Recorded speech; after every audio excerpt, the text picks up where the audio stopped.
Assalamualaikum sahabat nalar Islami yang tercerahkan. Pada suatu malam yang sunyi, di tengah heningnya waktu, pernahkah Anda membayangkan di manakah posisi kita dalam rentang usia alam semesta yang maha luas ini? Sebagai makhluk yang hidupnya rata-rata 60-70 tahun, kita sering terjebak dalam perspektif waktu yang sangat sempit.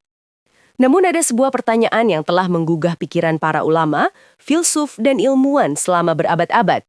Benarkah dunia ini dalam perspektif Islam hanya akan berusia sampai sekitar 1.500 tahun setelah kerasulan Nabi Muhammad SAW? Jika kita hitung, Nabi Muhammad diangkat sebagai rasul sekitar tahun 610 Masehi. Tambahkan 1.500 tahun, kita sampai pada tahun 2110 Masehi. Itu berarti, menurut interpretasi literal hadis ini, dunia hanya tersisa kurang dari 90 tahun dari saat video ini Anda tonton. Tapi tunggu, sains modern dengan bukti radiometri, pengukuran kosmik, dan penelitian geologi mengatakan sesuatu yang sama sekali berbeda. Bumi telah berusia 4,5 miliar tahun. Alam semesta 13,8 miliar tahun. Di manakah kebenaran berada? Apakah ada kontradiksi di sini? Ataukah kita sedang menghadapi salah satu misteri interpretasi terbesar dalam warisan intelektual Islam? Dalam eksplorasi yang cukup panjang ini, kita tidak hanya akan mengupas sebuah hadis. Kita akan menyelami konsep waktu dalam Islam, filsafat sejarah, kosmologi Al-Quran, dan pertemuan antara wahyu dengan akal. Ini bukan sekadar mencari jawaban ya atau tidak. Ini adalah perjalanan untuk memahami bagaimana seharusnya seorang Muslim yang berilmu memandang waktu, sejarah, dan takdirnya di alam semesta. Mari kita mulai dengan membedah sumber primer hadis kontroversial ini. Mari kita baca dengan cermat hadis yang diriwayatkan oleh Imam Ahmad bin Hanbal dalam musnadnya dari jalur sahabat mulia Abdullah bin Umar bin Khattab radhiyallahu anhu. Nabi bersabda, "Mathalul muslimi fid dunya kamathali raqibin aw musafirin istadhalla tahta syajaratin fi yaumin harin thumma raha wa tarakaha." Artinya, perumpamaan seorang mukmin di dunia ini bagaikan seorang pengendara yang sedang melakukan perjalanan jauh. Di tengah hari yang terik, dia beristirahat sejenak berteduh di bawah pohon. Setelah cukup beristirahat, dia pun pergi meninggalkan tempat teduh itu. Perumpamaan ini dalam dirinya sudah sangat dalam. Dunia hanyalah tempat berteduh sementara dalam perjalanan panjang menuju akhirat. Tapi kemudian, dalam beberapa manuskrip dan riwayat, ada tambahan. وَلَنْ يَبْقَى مِنَ الدُّنْيَا إِلَّا مِثْلُ مَا بَقِيَ مِنْ يَوْمِكُمْ هَذَا مِنْ أَجَلِهَا الَّذِي قُدِّرَ لَهَا 500 أو 15 سَنَةٍ. Artinya, dan tidak akan tersisa dari usia dunia ini, melainkan seperti sisa hari kalian ini dari ajalnya yang telah ditentukan, 500 tahun atau 1.500 tahun. Pertanyaan kritis pertama, mengapa ada dua angka, 500 tahun dan 1.500 tahun? Ini bukan kesalahan penulisan. Dalam tradisi hadis, variasi seperti ini menunjukkan kemungkinan. 1. Ada keraguan perawi. Atau 2, ada makna simbolis yang berbeda. Mari masuk ke laboratorium ilmu hadis. Sanad, rantai periwayatan, adalah jantung dari otentisitas. Hadis ini diriwayatkan melalui beberapa jalur, tetapi yang paling terkenal melalui Abu al-Mughirah, Abdullah bin Ubaidillah al-Kinani. Siapa Abu al-Mughirah? Mari kita buka kitab-kitab Jarh wa Ta'dil, kritik perawi. 1. Imam Yahya bin Ma'in, wafat 233 Hijriah, mengatakan, dia laisa bikowiyin, tidak kuat. 2. Imam Abu Hatim Ar-Razi, wafat 277 Hijriah, menyatakan, syolihul hadis, hadisnya bisa diterima, tapi tidak dijadikan hujah. 3. Imam An-Nasai, wafat 303 Hijriah, mengkategorikannya laisa bihujjah, bukan sebagai argumen kuat. 4. Imam Az-Zahabi dalam Mizanul I'tidal memberikan kesimpulan, hadisnya hasan tapi untuk fadailul a'mal, keutamaan amal bukan untuk akidah. Kesimpulan para muhadisin mutaqaddimin, ahli hadis klasik, sanad hadis ini dhaif atau lemah untuk bagian angka spesifiknya. Namun, dan ini penting, maknanya atau matan secara umum sesuai dengan prinsip Islam tentang singkatnya dunia. Imam Al-Haythami, wafat 807 Hijriah, dalam Majma' Az-Zawaid memberikan analisis yang sangat berharga. Hadis ini diriwayatkan oleh Ahmad, At-Tabarani, dan Al-Bazar. Dalam sanadnya ada Abdullah bin Ubaidillah Abu Al-Mughirah Al-Kinani. Dia dhaif atau lemah. Namun, hadis tentang singkatnya dunia dan perumpamaan sebagai pengendara memiliki syawahid atau penguat dari banyak jalur lain.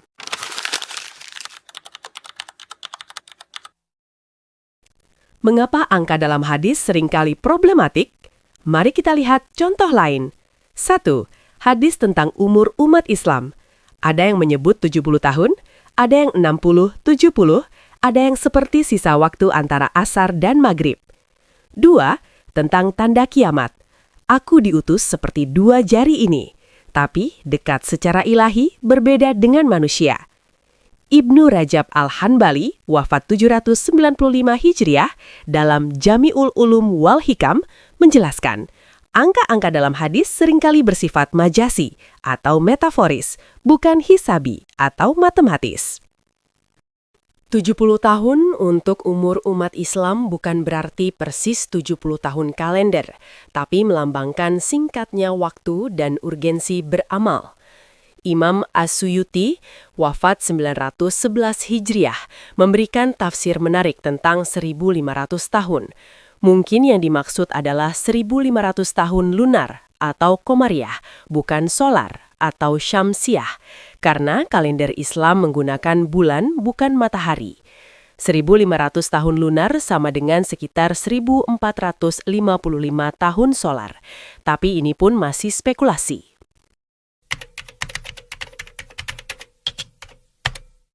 Mari kita dengar langsung suara ulama-ulama besar. 1.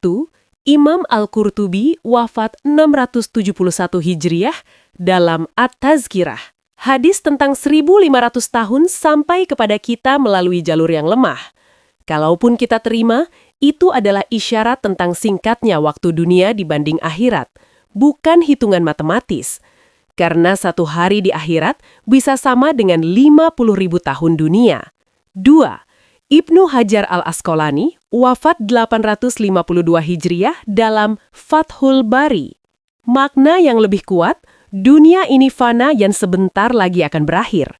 Urgensi beramal bukan menghitung tahun, karena kiamat bisa datang kapan saja, tidak harus menunggu 1.500 tahun. 3. Imam An-Nawawi, wafat 676 Hijriah, dalam Syarah Sahih Muslim. Tidak ada yang tahu kapan kiamat kecuali Allah. Hadis-hadis tentang angka harus dipahami dalam kerangka tanzih, menyucikan Allah dari pengetahuan makhluk tentang hal gaib. 4.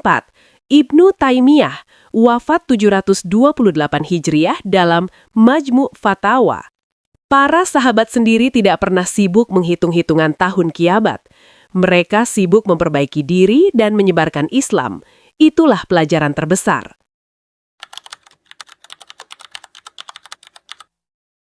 Untuk memahami hadis ini, kita harus masuk ke konsep waktu dalam Al-Quran. Bahasa Arab, bahasa Al-Quran, memiliki setidaknya 4 kata berbeda untuk waktu, masing-masing dengan nuansa berbeda. 1. Ad-dahar, waktu yang sangat panjang, abadi. Dan mereka berkata, Kehidupan ini tidak lain hanyalah kehidupan di dunia saja. Kita mati dan kita hidup, dan tidak ada yang membinasakan kita selain dahar atau waktu. Dari Al-Quran, Surah Al-Jasiyah ayat 24. 2. Al-Asr, masa, zaman, era. Demi masa, sesungguhnya manusia berada dalam kerugian. Dari Al-Quran, Surah Al-Asr ayat 1-2. 3. Al-Hin, saat, momen tertentu. Maka tunggulah saat mereka. Dari Al-Quran, Surah Al-Muminun ayat 95. 4. Al-Ajal, batas waktu atau tenggat waktu. Tiap-tiap umat mempunyai batas waktu. Dari Al-Quran, Surah Al-A'raf ayat 34. Kata mana yang digunakan dalam hadis 1500 tahun? Ajal. Ajal. Ini penting. Ajal bukan sekedar waktu, tapi batas waktu yang ditetapkan. Setiap makhluk punya ajal. Dan ini krusial. Apakah ajal dunia sama dengan ajal manusia? Sekarang kita masuk ke salah satu aspek paling menakjubkan Al-Quran, relativitas waktu. 1400 tahun sebelum Einstein, Al-Quran sudah menyatakan. Pertama, dan sesungguhnya sehari di sisi Tuhanmu adalah seperti 1000 tahun menurut perhitunganmu. Quran Surat Al-Hajj ayat 47. Kedua, dia mengatur urusan dari langit ke bumi. Kemudian urusan itu naik kepadanya dalam satu hari, yang kadarnya adalah 1000 tahun menurut perhitunganmu. Al-Quran Surah As-Sajadah ayat 5. Ketiga, malaikat dan Jibril naik kepadanya dalam sehari yang kadarnya 50.000 tahun. Al-Quran Surah Al-Ma'arij ayat 4. Apa maknanya? Waktu itu relatif tergantung perspektif dan lokasi. Ilmuwan kontemporer seperti Dr. Mansur Hassab El-Nabi, fisikawan Mesir, dan Profesor Kate Limur, embriolog Kanada, telah membuat perhitungan mengejutkan. Jika urusan dalam surah As-Sajadah ayat 5 kita interpretasikan sebagai cahaya atau informasi, dan kita hitung berdasarkan kecepatan cahaya 299.792 km per detik, maka jarak yang ditempuh cahaya dalam satu hari 86.400 detik sama dengan 25.902.000 km. Jarak yang ditempuh bulan dalam 1000 tahun lunar sama dengan 25.902.000 km. Hasilnya sama persis. Al-Quran secara eksplisit telah menyebutkan konsep relativitas waktu dan kecepatan cahaya. Filsafat Islam memberikan dimensi lain. Mari kita dengar. 1. Al-Kindi, wafat 873 Masehi. Waktu adalah kuantitas gerakan. Tanpa gerakan, tidak ada waktu. 2. Al-Farabi, wafat 950 Masehi. Ada waktu absolut di sisi Allah dan waktu relatif bagi makhluk. 3. Ibnu Sina, wafat 1037 Masehi. Waktu adalah ukuran keberlangsungan sesuatu. 4. Al-Ghazali, wafat 1111 Masehi. Waktu dunia adalah ilusi, yang nyata hanya kekinian di hadapan Allah. 5. Ibnu Arabi, wafat 1240 Masehi. Setiap tahun memiliki ruhnya sendiri. 1500 tahun mungkin adalah siklus penyempurnaan. Ibnu Khaldun, wafat 1406 Masehi, dalam Mukadimah, memberikan analisis sosial. Peradaban punya siklus, kelahiran, perkembangan, puncak, kemunduran, keruntuhan. Rata-rata 1000 hingga 1500 tahun. Mungkin hadis ini merujuk pada siklus peradaban Islam. Dr. Syamsuddin Arif, Pakar filsafat Islam kontemporer menawarkan tafsir menarik. Angka 1500 mungkin merujuk pada siklus penyempurnaan pemahaman agama.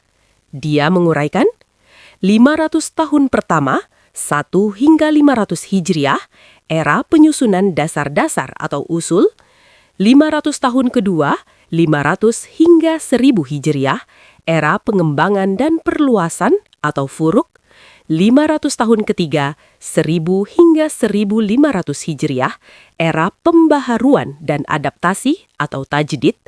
Setelah 1500 Hijriah, sekitar 2075 Masehi, akan masuk era baru yang sama sekali berbeda, bukan kiamat fisik, tapi transformasi peradaban. Syekh Abdul Fattah Abu Hudah wafat 1997 menambahkan, mungkin 1500 tahun adalah batas efektif syariat Muhammad sebagai pedoman utuh sebelum terjadi distorsi massal.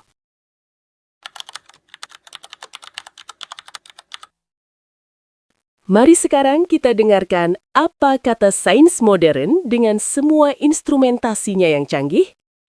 Pertama, usia alam semesta. Berdasarkan pengukuran radiasi latar belakang kosmik oleh satelit Planck 2013, 13,8 miliar tahun dengan akurasi plus minus 0,021 miliar tahun. Berdasarkan pengukuran ekspansi Hubble, 13,7 hingga 14,0 miliar tahun. Kedua, usia bumi. Radiometri uranium timbal pada batuan tertua di Kanada, 4,545 miliar tahun. Radiometri samarium neodymium, hasil konsisten. Meteorit tertua sebagai pembanding, 4,56 hingga 4,57 miliar tahun. Ketiga, catatan fosil. Kehidupan tertua, stromatolith di Australia, 3,7 miliar tahun. Ledakan Kambrium, kehidupan kompleks, 541 juta tahun lalu. Dinosaurus, 230 hingga 66 juta tahun lalu. Keempat, manusia. Homo sapiens tertua, fosil di Maroko, 300.000 tahun. Migrasi keluar Afrika, 70.000 hingga 100.000 tahun lalu. Revolusi Neolitik atau pertanian, 12.000 tahun lalu. Pertanyaan krusial. Apakah data ini bertentangan dengan Islam? Tidak sama sekali. Al-Quran tidak pernah menyebut angka spesifik usia bumi atau alam semesta. Yang Al-Quran berikan adalah prinsip-prinsip kosmologis. Pertama, penciptaan bertahap. Dia menciptakan langit dan bumi dalam 6 masa. Kedua, kesatuan awal, langit dan bumi dahulu menyatu, kemudian kami pisahkan. Ketiga, ekspansi alam semesta. Dan langit kami bangun dengan kekuasaan kami, dan kami benar-benar meluaskannya. Sekarang kita sampai pada titik temu yang menakjubkan antara Al-Quran dan sains modern, relativitas waktu. Einstein's Theory of Relativity 1905-1915. 1. Special Relativity. Waktu melambat pada kecepatan tinggi. Time dilation. Contoh, astronot di ISS mengalami waktu 0,007 detik lebih lambat per 6 bulan. 2. General relativity. Waktu melambat di medan gravitasi kuat. Contoh, waktu di permukaan bumi lebih lambat 0,0219 detik per tahun dibanding di luar angkasa. Implikasi kosmologis. Usia alam semesta berbeda tergantung dari mana Anda mengukurnya.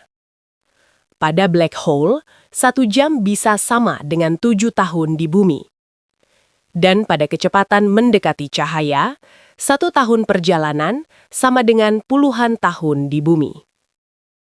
Profesor Dr. Zahlul El-Najjar, geolog Muslim, menjelaskan, ketika Al-Quran mengatakan 1 hari sama dengan 1000 tahun atau 50.000 tahun, itu bukan metafora belaka. Itu deskripsi ilmiah tentang relativitas waktu di hadapan Allah atau di tempat-tempat tertentu di alam semesta.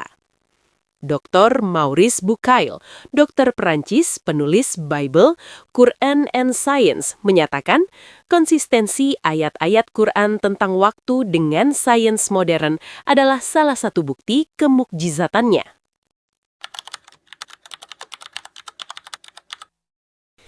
Jika bukan usia bumi fisik, mungkinkah 1.500 tahun merujuk pada siklus peradaban? Mari kita lihat data sejarah. Pertama, Mesir kuno, kurang lebih 3.000 tahun, 3.150 SM hingga 30 sebelum Masehi. Kedua, peradaban lembah Indus, kurang lebih 2.000 tahun, 3.300 SM hingga 1.300 SM. Tiga, peradaban Cina, berkelanjutan, tapi dinasti rata-rata 300 tahun. Empat, Yunani Romawi, kurang lebih 1.200 tahun, 800 SM hingga 476 Masehi. 5. Peradaban Islam klasik, kurang lebih 900 tahun, 622 Masehi hingga 1.500 Masehi. Arnold Toynbee dalam A Study of History, 12 volume, peradaban rata-rata bertahan 1.000 sampai 1.500 tahun sebelum mengalami transformasi besar.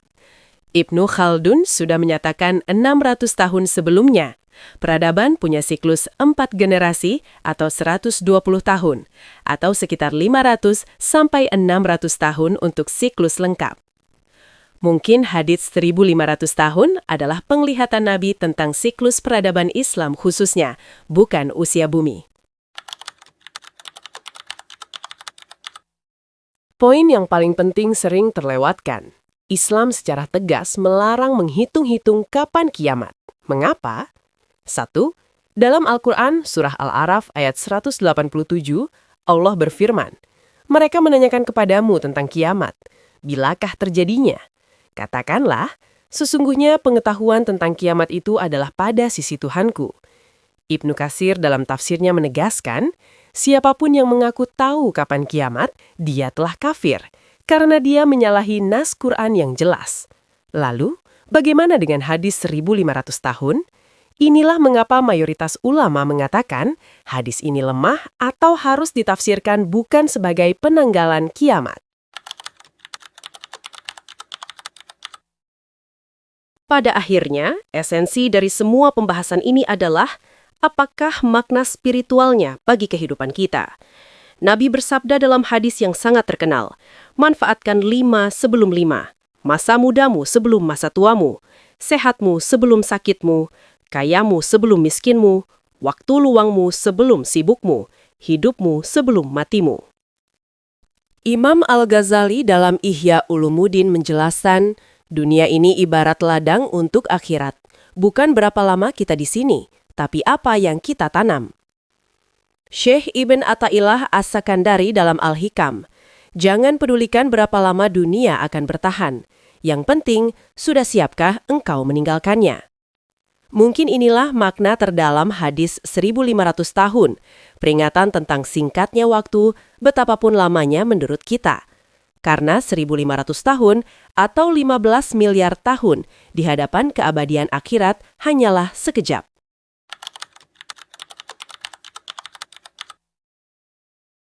Tasawuf memberikan perspektif unik tentang waktu. Waktu linear atau zaman. Waktu seperti garis lurus dari masa lalu ke masa depan. Waktu siklus atau dahr. Waktu berputar dalam siklus-siklus. Waktu kehadiran atau waqt. Momen sekarang ini di hadapan Allah. Ibnu Arabi dalam Futuhat Al-Makkiyah. Waktu adalah pedang. Jika engkau memanfaatkannya, ia membelah jalan menuju Allah. Jika engkau sia-siakan, ia membelah dirimu. Jalaluddin Rumi, kau khawatir tentang besok, padahal hari ini pun kau sia-siakan. Hidup hanya saat ini. Kemarin sudah mimpi, besok masih hayalan. Mungkin 1.500 tahun itu adalah simbol. Setelah sekian lama, manusia akan menyadari bahwa waktu duniawi tidak penting. Yang penting adalah kekinian spiritual.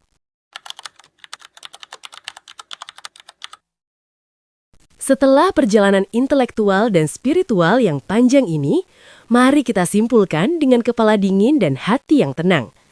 Kesimpulan pertama, status hadis. Sanad, lemah untuk bagian angka spesifik 1.500 tahun. Matan, isi, bagian dunia hanya sementara, punya banyak penguat dari hadis lain. Konsensus ulama tidak menjadikannya dasar untuk menetapkan tanggal kiamat. Kesimpulan kedua, harmoni dengan sains. 1. Tidak ada kontradiksi antara usia bumi 4,5 miliar tahun dengan ajaran Islam. 2. Al-Quran diam tentang angka spesifik, fokus pada prinsip. 3. Relativitas waktu dalam Al-Quran sesuai dengan sains modern. 4. Mungkin 1.500 tahun merujuk pada siklus peradaban, bukan usia geologis. Kesimpulan ketiga, implikasi spiritual. 1. Bukan untuk ditakuti, tapi untuk disyukuri. 2. Bukan untuk dihitung, tapi untuk dimanfaatkan. 3. Bukan tentang kapan, tapi tentang bagaimana. Imam Hasan al-Basri, wafat 728 Hijriah. Wahai manusia, kamu hanyalah kumpulan hari. Setiap hari berlalu, sebagian dari dirimu pergi. Ibnu Qayyim al-Jauziyah, wafat 1350 Hijriah. Orang bijak memandang dunia seperti orang yang naik kapal, sehingga sebentar lalu melanjutkan perjalanan. Syekh Muhammad Abduh, wafat 1905 Masehi. Agama bukan untuk mempersempit pikiran dengan angka-angka, tapi meluaskan hati dengan makna. Profesor Dr. Quraisy Shihab. Al-Quran sengaja tidak memberitahu kapan kiamat agar kita selalu waspada dan beramal. Jadi, apa yang harus kita lakukan setelah menonton video ini? Pertama, stop menghitung-hitung kiamat. Kedua, start menghitung amal soleh kita. Ketiga, stop memikirkan berapa lama dunia akan bertahan. Keempat, start memikirkan bagaimana bertahan di akhirat. Kelima, stop terjebak debat angka yang tidak produktif. Keenam, start diskusi tentang makna hidup yang produktif. Ingat sabda Nabi, sebaik-baik manusia adalah yang panjang umurnya dan baik amalannya. Hadis riwayat Ahmad. Panjang atau pendek, yang penting berkualitas. Pada akhirnya, pertanyaan usia dunia sampai 1.500 tahun, mungkinkah membawa kita pada refleksi yang lebih dalam? Bagaimana kita memaknai waktu yang diberikan? Al-Quran memberikan jawaban indah dalam surah Al-Asr. Wal asri, innal insana lafi khusrin, illa alladhina amanu wa amilu shalihati wa tawasaw bil haqqi wa tawasaw bis sabri. Demi masa, sungguh, manusia berada dalam kerugian, kecuali orang-orang yang beriman, beramal saleh, saling menasehati dalam kebenaran, dan saling menasehati dalam kesabaran. Dunia ini, 1.500 tahun atau 15 miliar tahun adalah sekolah. Kita adalah murid-muridnya. Ujiannya adalah bagaimana kita menggunakan waktu. Sebelum kita tutup, izinkan saya mengutip puisi indah dari Buya Hamka. Hidup hanya sekali, tapi jika kau gunakan dengan baik, sekali itu cukup. Dunia hanya sementara, tapi jika kau isi dengan makna, sementara itu menjadi kekal. Terima kasih telah meluangkan waktu berharga Anda, untuk menonton kajian ini. Jika Anda merasa mendapatkan pencerahan, bagikan pada orang lain. Subscribe channel Nalar Islami, like dan nyalakan notifikasi. Sampaikan pertanyaan dan pemikiran Anda di kolom komentar. Insya Allah kita diskusikan bersama. Wassalamualaikum warahmatullahi wabarakatuh.